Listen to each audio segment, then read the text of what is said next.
Hello, welcome to La Excellence. Our first issue is India USA relationship.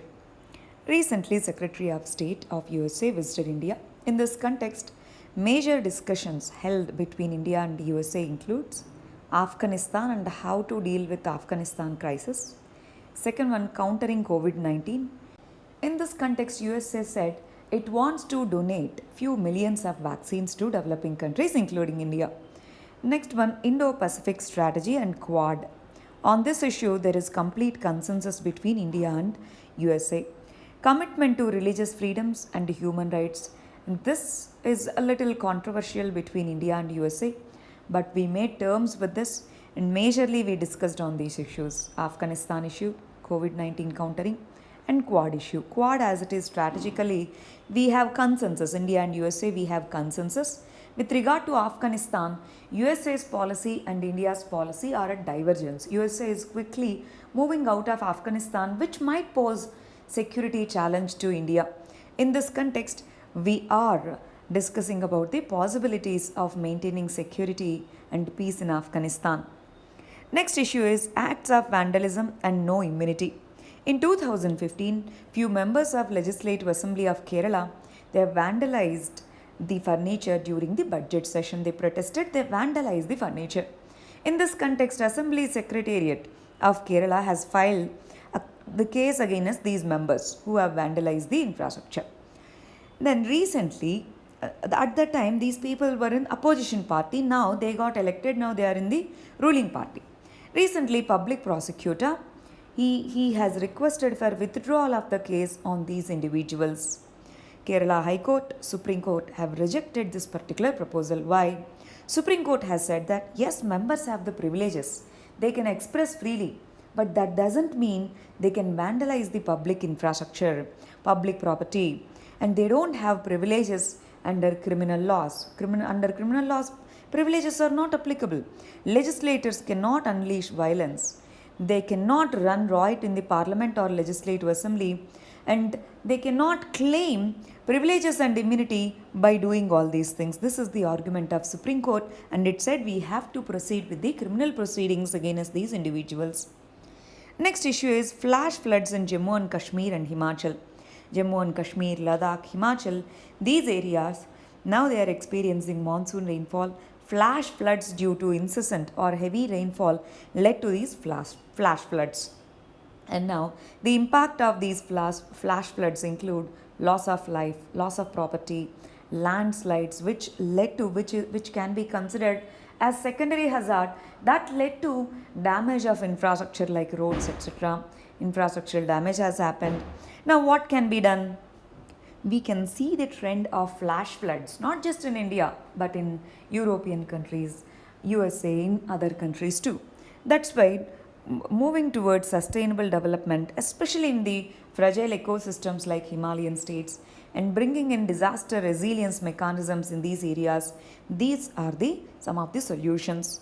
Next issue is Amendment to Deposit Insurance Act. We have this DICGC, Deposit Insurance and Credit Guarantee Corporation, which is wholly owned body under RBI. It covers deposit insurance. That means if we deposit some money in the banks, this particular organization provides insurance till the amount 5 lakh rupees. Earlier the limit was 1 lakh rupee. Now earlier that was increased to 3 lakh. Now the limit is 5 lakh rupees. For in all the commercial banks and cooperative banks, when we deposit our money, in case of bankruptcy, in case of moratorium of the bank, failure of the bank, this particular DICGC pays the insurance amount 5 lakh rupees to the maximum. And banks have to pay premium to DICGC annually. Now, what is the amendment proposed? We have this law known as Deposit Insurance and Credit Guarantee Corporation Law 1961. The major provision that is added through this amendment is deadline. 90-day deadline is proposed for this corporation to remit the insured deposit to the customers. In India, according to RBI statistics, 98.3% of all accounts consist of less than 5 lakh rupees amount. That means all the amount in these accounts is insured because the maximum amount that can be given under this policy is 5 lakh rupees. This is a good in case of, if we consider the recent bank failures in case of Punjab, Maharashtra, Cooperative Bank, etc. In case of these banks, this amendment is good. Next issue is disclosure from listed companies. Recently, SEBI's chairman has mentioned that companies are listing for IPOs. In general, IPO means initial public offering. Initial public offering means companies first time selling their shares to the public. That is known as initial public offering. They are placing their shares in the market. Earlier, IPO's major objective is to gather funds, to raise the funds. Now, IPO's major objective is to exit the existing investors and bringing in new shareholders. But listed companies, they are not disclosing the data as per the requirement. All the listed companies in the stock exchanges, they have to list themselves with SEBI, Securities Exchange Board of India. They must submit two sets of data. One is periodic disclosures on how they are operating, two, the material events, what is happening in the company. Based on this, investors can make informed choices. That's why they have to provide the information, but many of the listed companies are not providing it. That is one of the concerns expressed by SEBI's chairman. Next issue is economic recovery according to IMF. IMF, International Monetary Fund, has recently released World Economic Outlook report. This report has highlighted that there is variance, that means there is differentiation. Some countries are recovering faster, some countries are recovering at very low speeds. Why?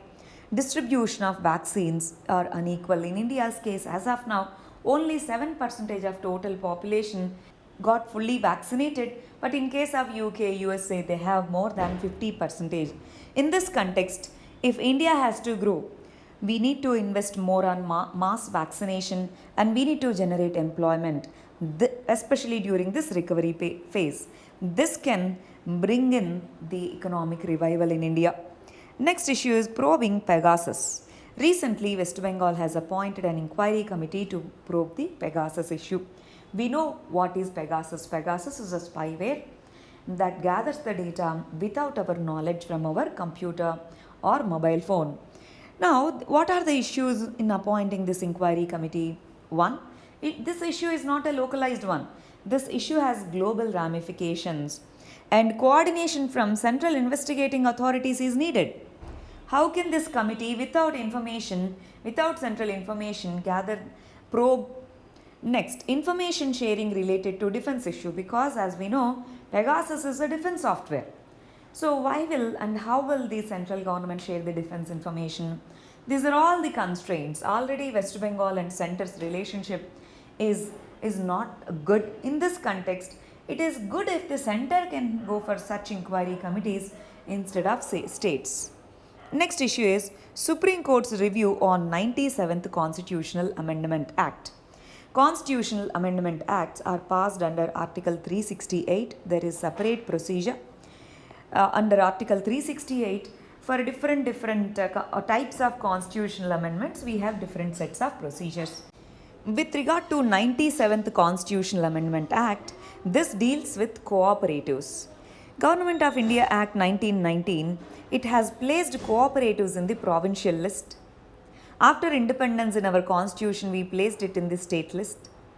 97th Constitutional Amendment Act that was passed, it has provided more powers to the parliament. That means with the central government, more powers are placed with regard to control over cooperative societies. In this context, recently, Supreme Court has struck down certain provisions of 97th Constitutional Amendment Act. It did not strike down the entire Constitutional Amendment Act, but it has struck down certain provisions of it, because this provision, this Constitutional Amendment Act, it is modifying the powers of states and center.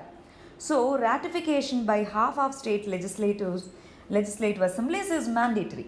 But half of the state legislative assemblies, they have not given their ratification consent, but still central government tried to implement this. That's why there is procedural lacuna. That's why Supreme Court has struck down certain provisions under this particular Constitutional Amendment Act. Next issue is Japanese education model. we have completed 1 year of NEP National Education Policy 2020. In this context, Japanese education model, which is known as Chitokutai.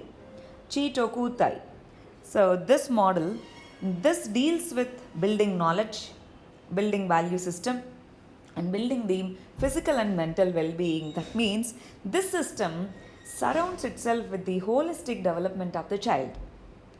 So, education system, especially at the elementary level and school level, is fundamental.